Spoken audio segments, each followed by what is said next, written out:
통통 인나를 다니더라도 너가 갈라딘에 있어?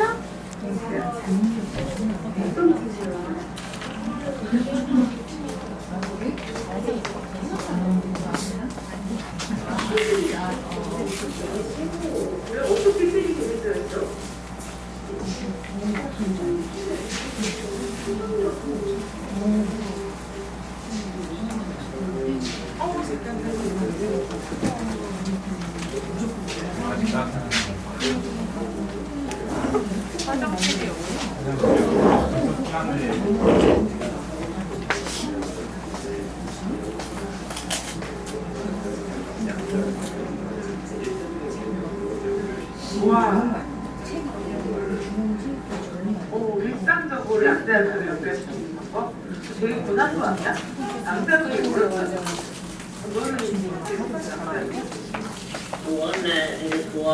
이 아이 얘기 한번 들어보실래요? 오늘 이 아이가 가장 인상적이지만 하고 이제 얘기 안 하려고 하거든요. 근데 여기는 애들이 그냥 다 몰라도 그냥 들어보고 배우고 하니까 그게 좋아요. 강변에 있는 친구예요. 그러면 내가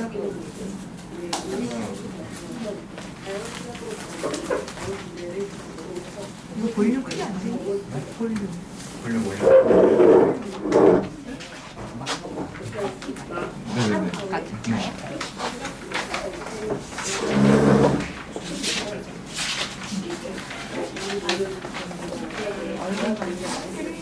너무 훌륭하게 잘 컸어요.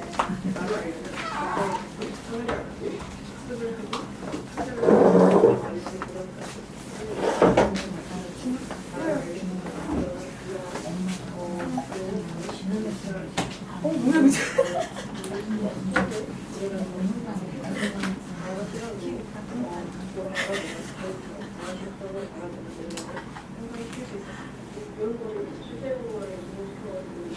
이게 소리가 이게 다예요? 아니요. 볼륨이 이게 최대인데? 그러면 유튜브 자체가 다른데? 볼륨 최대.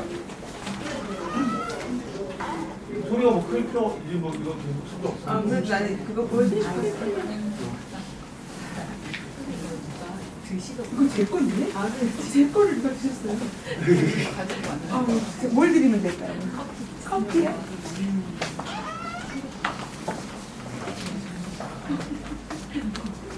제가 바로 시작해요?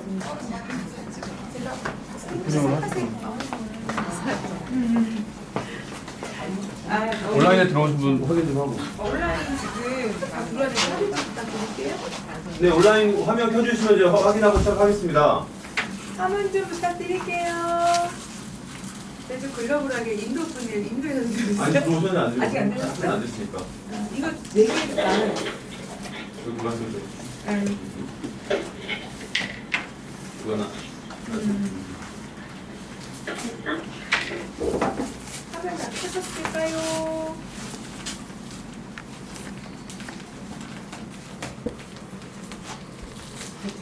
잘 들리시나요? 아까 다 들으셨는데? 네. 화면 좀 켜주시겠어요? 화면 안 되시면 화면 안 되신다고 말씀해 주셔도 됩니다. 아, 규현이 어머님이세요? 아, 전화를 통화 많이 했는데 안녕하세요. 서다니 어머니. 그다음 팬이어가 누구시지? 팬이신가? 팬이신가? 실례지만 저는 집이 아니라. 네네네네. 네. 화면 안 켜집니다.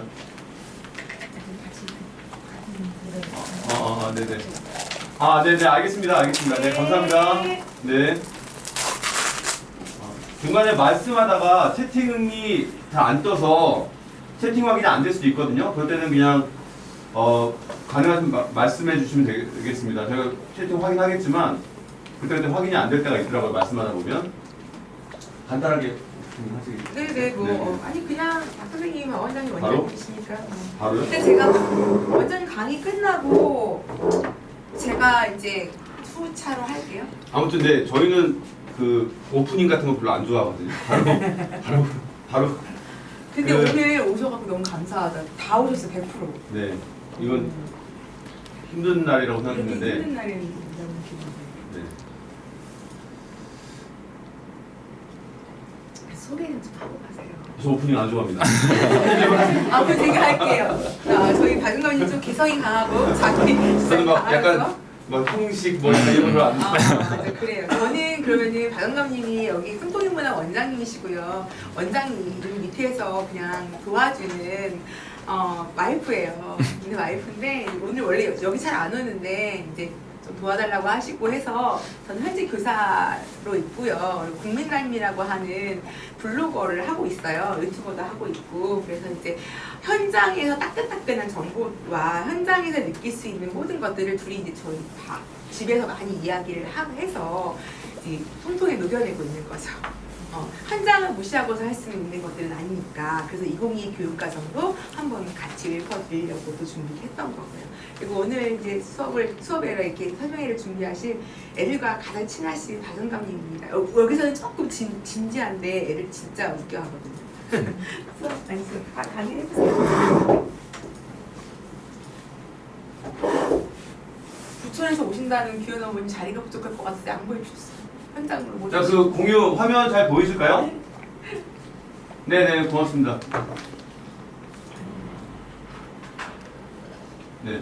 그래서 저희가 제일 자주 얘기하는 반복되는 이야기들이 있는데, 학습의 원리는 인생에 통한다. 이게 저희가 가장 중요시하는 모토 중에 하나예요. 그러니까, 학교를 다니면서, 공부를 잘해서 좋은 대학 가는 거 물론 좋겠고 중요하나, 그거보다 이제 그 이상의 더 중요한 점이 우선순위가 공부하는 데서 배운 원리가 이후에 살아가는 데에 연결되는구나. 이게 대학 가는 데만 쓰는 게 아니라 이렇게 하는 게 이런 거고 이런 연결되는 감각을 갖는 게 되게 중요한데 우리는 그거가 좀 단절된 문화가 있다는 걸 느끼시잖아요. 그래서 그거를 좀 바꿔야겠다. 아이들이 살아가는 원리를 깨달아서 공부에 적용해서 그러면 공부도 훨씬 잘 되기도 할 뿐더러 의미론적이니까 더 이제 재미도 있고 그렇게 충분히 될 수 있는데 왠지 모르게 이상하게 의미를 떠올릴 새가 없이 들이치기만 하는 상황이 됐어요. 그러니까 더 재미없고 빨리 달리는 것 같은데 더 느리고 이런 경우가 많습니다. 그래서 이제 우리는 의미를 추구하게 하는 게 상당히 중요한데 요즘에 의미부여란 말은 잠깐 여쭤보면 의미부여란 말은 긍정적으로 쓰나요? 부정적으로 쓰나요? 네? 긍정적으로 또 다른 혹시 느낌 바로 드신 생각 있으십니까? 약간 조용히 말씀하시나 긍정적으로 그래서 긍정적인지 부정적 네. 그래서 다시 혹시 부정적으로 쓴다고 생각 드신 분 없으세요? 의미부여? 그죠? 네. 그래서 죄송하게도 이걸로 세대 구분을 할 수 있습니다. 그 의미 부여라는 걸 긍정적으로 해석하는 분은 약간 앞선 세대고 앞서 나가는 세대고 그 의미 부여는 안 좋아라고 바로 여기 젊은 친구가 이렇게 PD가 얘기를 하잖아요. 그러니까 요즘 젊은 세대는 의미 부여를 안 좋게 해석합니다. 진짜? 의외죠. 네. 잠깐만요. 구글에서 한번 검색을 해볼게요.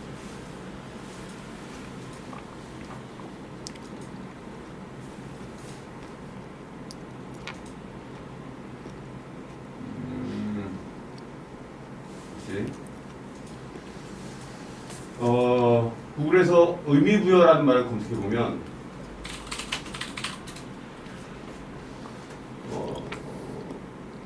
막 자기를 갉아먹는 습관, 모든 일에 의미부여하기, 사소한 것에 의미를 부여하는 부정적이죠? 흔들리지 말자, 무너지지 말자, 너무 신경 쓰지 말자, 상대방의 말에 의미부여하지 마세요. 의미부여하면 정말 큰일 납니다. 그렇죠. 상당히 의미부여가 힘들고 이미지로 한번 보면 아까 봤던 이미지들이 있지만 나는 왜 모든 것에 의미를 부여할까 하면서 자존감을 높이는 방법은 말하자면 너무 의미 부여하지 마라. 요즘에 쇼펜하우어의 철학이 많이 회자되고 있지만 그것도 이제 그런 쪽의 내용이 많죠. 그래서 이게 너무 의미부여하지 마라라는 게 많은 밈으로 적용이 되고 있는데 이거는 이제 옆에 사람들 신경을 너무 많이 쓰다 보니까 그 사람이 나한테 보는 시선, 그 사람이 나한테 하는 말 한마디 한마디 다 나에 대한 걸 해석하면 내가 자존감이 떨어지고 막 그런 힘든 상황을 얘기하는 거예요. 그러니까 그만큼 우리가 자의식이 높다는 거, 그러니까 남의 시선을 많이 의식한다는 얘기죠. 그래서 의미부여하면 힘들다라는 게 밈처럼 됐고 항상 하는 얘기지만 이 밈이라는 것은 우리의 상당히 생각하는 방식에 영향을 많이 미칩니다. 그래서 이런 말이 요즘 이제 우리 자녀들한테는 너무 의미부여하지 마. 그런 거 하지 마. 복잡하게 하지 마. 이렇게 해서 의미부여는 부정적인 걸 영향을 미칠 거예요.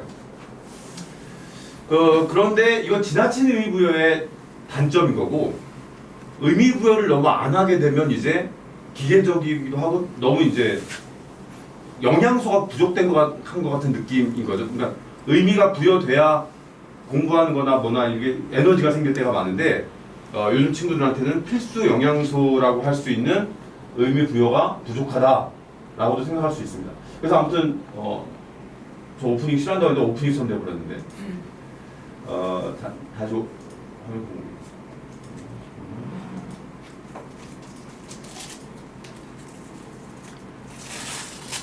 네. 이게 말하다 보면 좀 길어져서 좀 빨리 가는 게 아니었습니다. 근데 여기는 저희가 약간 어쨌든 저희 그라운드니까 좀 여유 때도 있고 그렇지 않을까요? 힘드실까봐. 그래요? 저는 한번 말 터지면 막 되게 오래 하거든요. 방언 터지면. 그래서 혹시 힘드시면 그 표정으로 표현해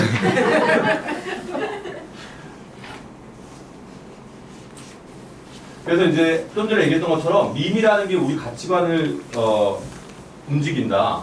그래서 언어는 존재의 집이다. 이런 표현 많이 들어보셨을 것 같아요. 하이데거가도 얘기했고 니체도 비슷한 말을 했고 우리 생각이 언어를 만들어낼 것 같지만 많은 언어학자들의 결론 또 철학자들의 결론은 반대로 언어가 생각을 만들어내는 구조가 우선이다.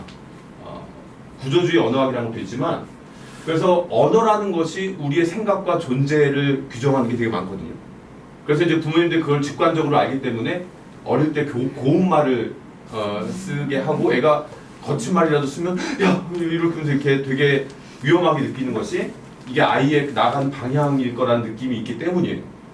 근데 어릴 때 다소 거친 말 쓰고 하는 거는 일시적이니까 큰 문제는 아니에요. 오히려 뭐 옆에 흉내낼 수도 있고 어릴 때 옆에 친구들이랑 얘기하려면 좀 그런 게 재미기도 하고 그죠? 욕 좀 쓰고 뭐 이런 거는 사실 큰 문제는 아닐 수도 있습니다. 근데 장기적으로 봤을 때 이 아이들이 어떤 계속 언어와 가치관을 가지고 있느냐는 되게 중요하긴 하죠. 그래서 뭐 이 오른쪽에 이거는 시험 지문으로 나온 고3 모의고사 지문 제가 갖다 넣어본 거긴 한데요. 이게 이제 그 드래곤볼의 한 장면이거든요. 드래곤볼의 손오공이 이제 상대방이랑 싸우다가 이제 등에 있는 이 한자가 빛나는 건데 이 깨달을 오자죠. 깨달을 오. 그래서 손오공의 오공이 옆에 한자로 써놨지만 깨달을 오자에 비공자입니다. 그리고 삼형제의 이름을 다 아실 텐데 사오정은 깨달을 오자에 깨끗할 정이죠. 그래서 이 사오정의 이름이 사오정인 것은 너가 깨끗한 존재라는 걸 깨달아라. 원래 불교적인 좀 그 메시지가 들어가 있고 팔계는 나중에 붙여진 별명이고요. 원래 본명은 저오능입니다. 저오능. 그래서 오능이 뭐냐면 너가 능력이 있다는 걸 깨달아라.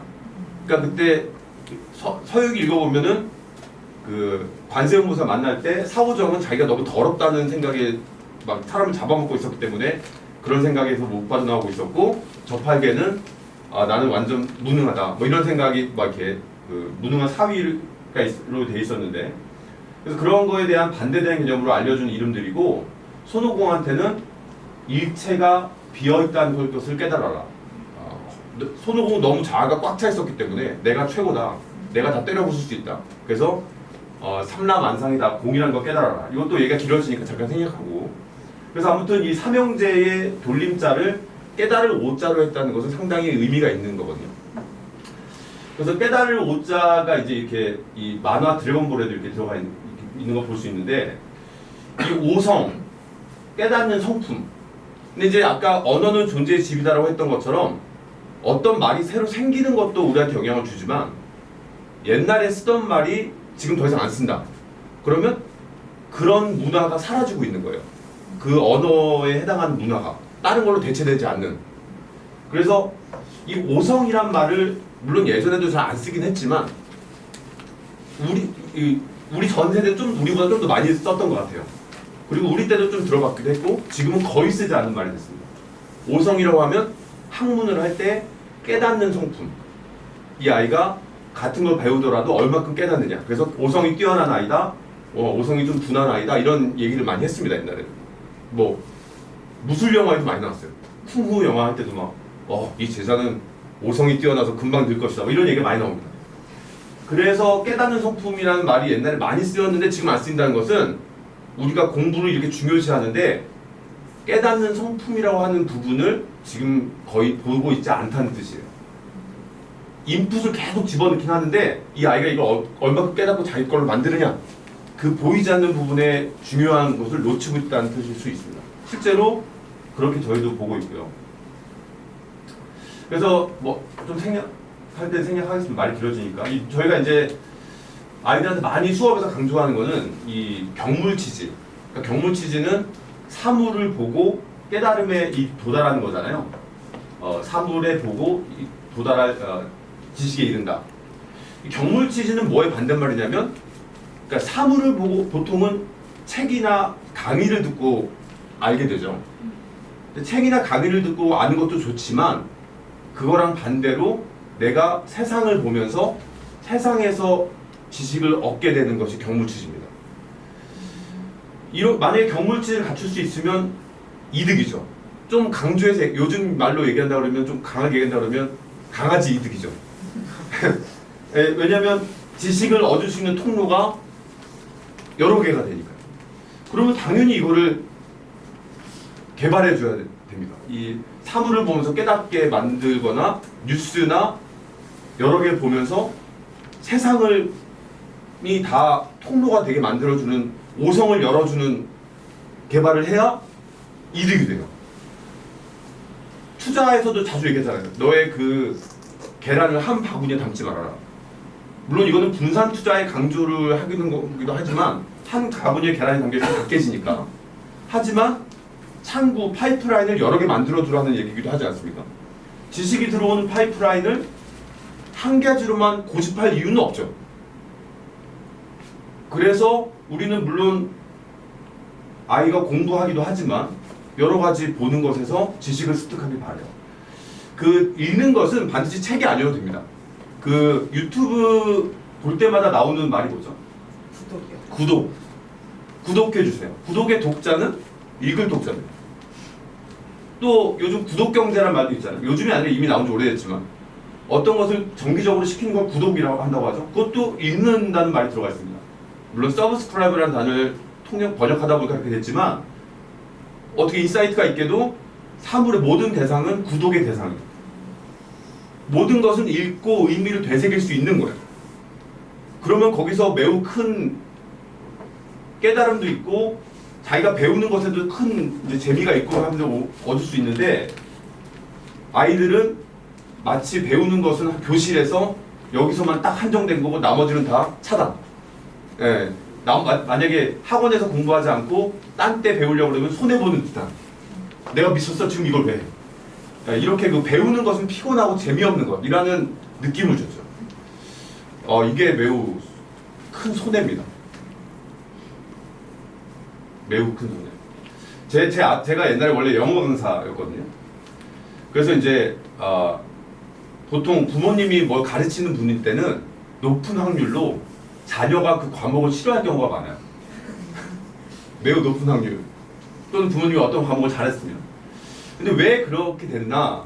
이때 사실 그 승부에 애가 잘하게 되는 거는 사실 언제가 중요하냐? 뭐 어릴 때 꼭 잘해야 되는 게 아니죠. 중학교, 고등학교나 대학교도 그 이후에 잘하는 게 더 중요할 텐데, 우리가 어릴 때 아이한테 강하게 얘기하고 싶을 때가 있는 거예요. 강하게. 왜냐면 이 부분에 대한 중요성을 알고 우리 애한테 이걸 말하고 싶으니까. 그러면 애는 이걸 좋아할 틈이 없이 먼저 의무적인 게 오니까 그리고 먼저 거기에 대한 거부감 내지는 두려움이 먼저 생기고 그래서 이후도 계속 그걸 하고 싶지 않게 되는 경우가 많습니다. 제 아들 얘기입니다. 제가 저는 영어를 억지로 가르치려고 한 적이 없긴 한데 엄마가 아니 참. 엄마가 얘가 문법은 정말 필요한 것 같다 하면서 다른 친구랑 같이 이렇게 묶어서 문법을 한번 가르치려고. 그래서 저는 그 옆에 친구 있으니까 제 아들처럼만 대할 수도 없으니까 좀 엄하게 대했죠. 얘가 요즘 와서 저한테 지금 고2거든요. 아 내가 진짜 그때 이걸 영어를 절대 하기 싫었다고 진짜 너무 하기 싫었다고 계속 저한테 고백을 하는데 그러니까요. 그 어릴 때 지식을 습득하는 게 그렇게 크지 않거든요. 근데 거기서 그 지식에 대한 감정을 매우 싫게 만든다고 하는 것은 각도로 보면 상당히 좋지 않은 각도입니다. 물론 뭐 애가 좋아하는 것만 하게 해주세요. 애를 상처 입히지 마세요. 이런 꾸나 교육법을 얘기하는 게 아닙니다. 규칙은 필요하고 규율은 필요하죠. 그런데 감정, 아이가 그거에 대한 어떤 이 오성이 커지고 이 떨어지는 이 사활을 보고 왜 떨어지지? 라고 생각할 수 있을 만한 여유, 생각에 없이 우리는 계속 이제 애들이 숙제에 치이고 막 이런 게 있으니까 생각의 여유가 없는 문화 속에 가죠. 그게 언뜻 빨리 달리는 것 같으나 사실은 매우 느린 길이에요. 저희는 이제 뉴턴의 호미처럼 어떤 것이 있으면 계속 질문을 더 해라. 당연하게 여기지 말고 호미처럼 더 파라. 사과가 떨어지네? 왜 떨어지지? 또는 뭐 이제 야 이거 도대체 핸드폰 어떻게 되냐? 아무튼 이런 안에 들어가서 더 묻고 계속 더 물어라. 이런 것을 저희는 자꾸 요구하는데 그래서 저희 통찰에서는 이거를 뉴턴의 홈이라고 표현을 많이 합니다. 맹모 삼천지교 이름 하는 사람 아시죠? 그래서 맹모가 처음에는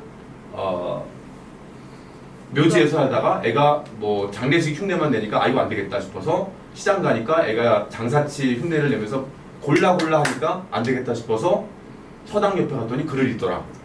네, 그래서 이 이야기가 우리나라에서 많이 회자가 되고 마치 그 어머님의 그 열정, 그래서 주로 이게 뭘로 응용이 되냐면 학원가로 이제 학원가가 이제 맹모 삼천지교의 얘기로 많이 신문 같은 거 많이 쓰여요. 근데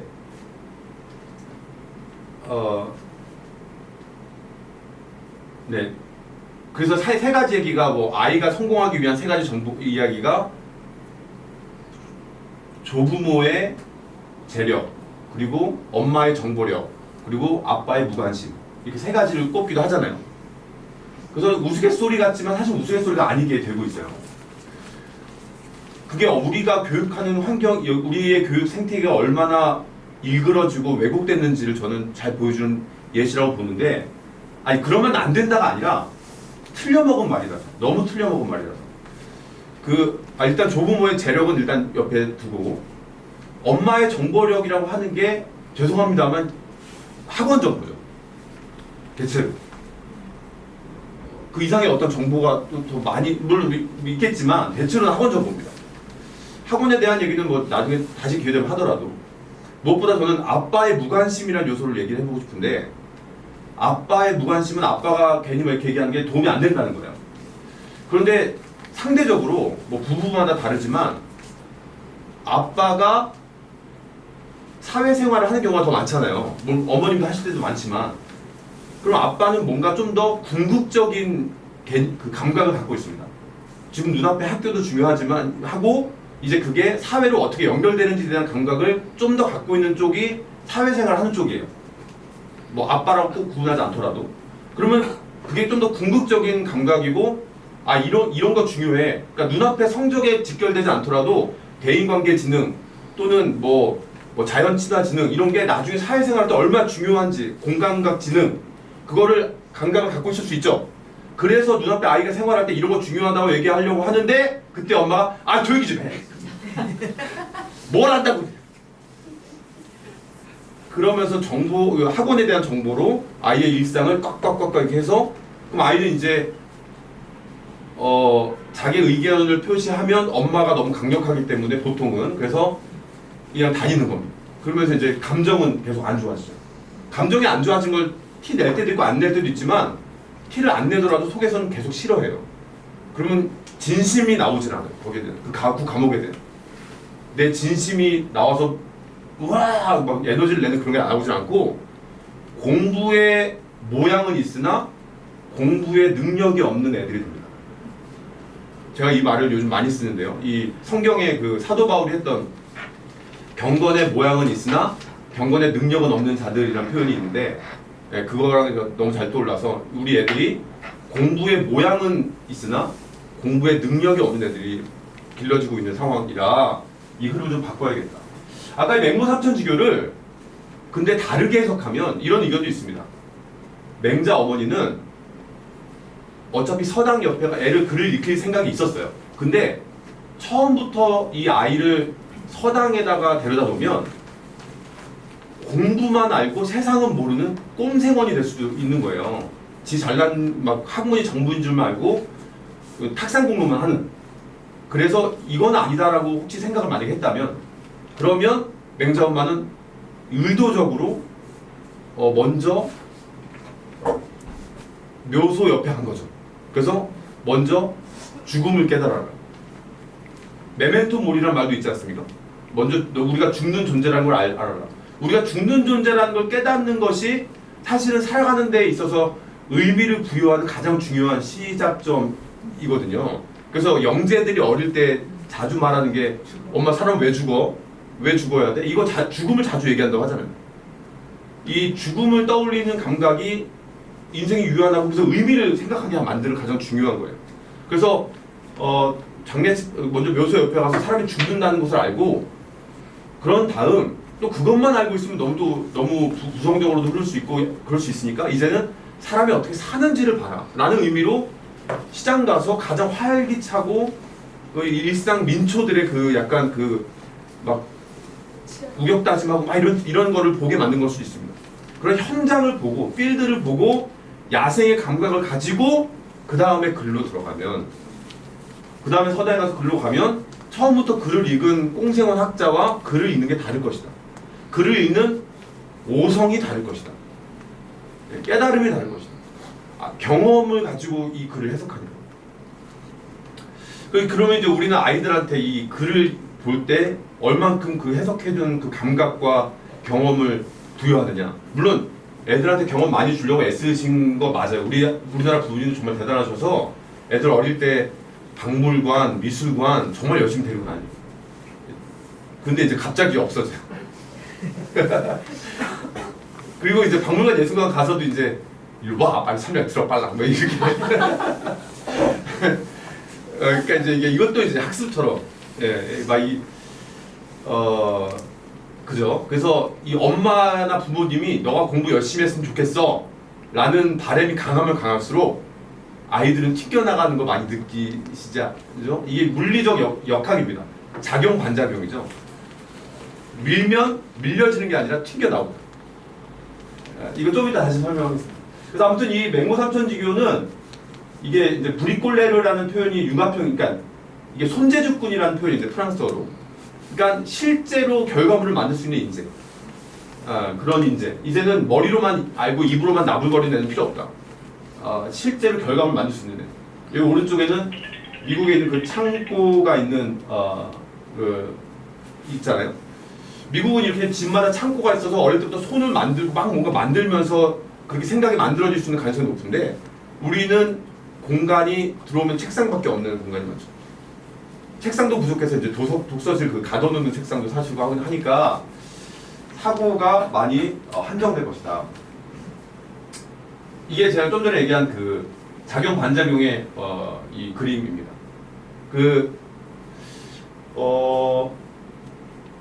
뭔가를 우리 자녀가 뭔가 강하게 하길 원한다면 사실은 그거를 말하지 않는 게 좋아요.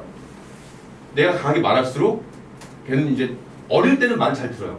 어릴 때는 자아가 좀 부족해서 엄마가 말하면 엄마나 마음에 내가 착하다고 칭찬도 듣고 싶고 잘 받아들여요. 근데 그러다가 애가 이제 자아가 생기면서 사춘기가 되죠. 자아가 생기면 엄마나 아빠의 말을